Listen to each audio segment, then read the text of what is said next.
Kisah ini berlaku sekitar tahun 2016 di sebuah rumah sewa lama di pinggir bandar.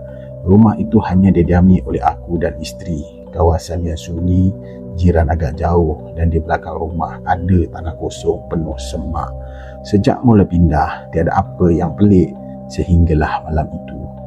Jam lebih kurang 2 pagi, aku terjaga terdengar bunyi orang memberi salam. Assalamualaikum, suara lelaki. Perlahan tapi jelas. Aku pandang isteri. Dia juga terjaga dengan wajahnya pucat. Siapa pula datang tengah malam begini?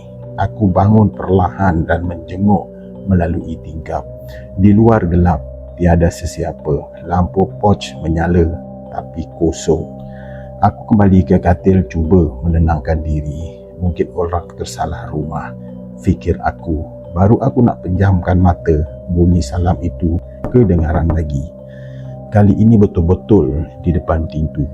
Assalamualaikum, boleh tumpang masuk?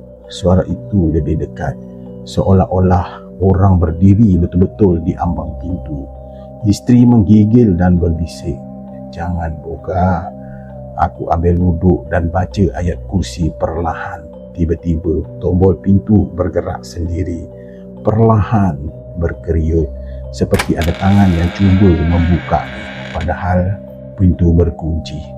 Degupan jantung aku makin laju. Bau busuk seperti tanah basah mula memenuhi rumah. Dari celah bawah pintu, aku nampak bayang hitam, statik, tidak bergerak, tapi terasa seperti sedang memerhati. Kemudian kedengaran suara itu lagi. Kali ini serak dan tidak seperti manusia. Kami dah lama tunggu. Buka pintu. Isteri menangis terasa-asa. Aku kuatkan diri membaca surah Yasin dengan suara sedikit kuat. Setiap ayat terasa berat, seolah-olah ada sesuatu yang menekan dada.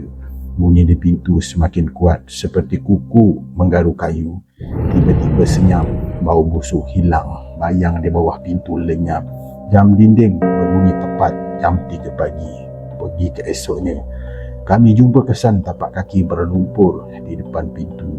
Tapak kaki itu terbalik, tumit di depan, jari ke belakang. Kami terus pindah minggu itu juga.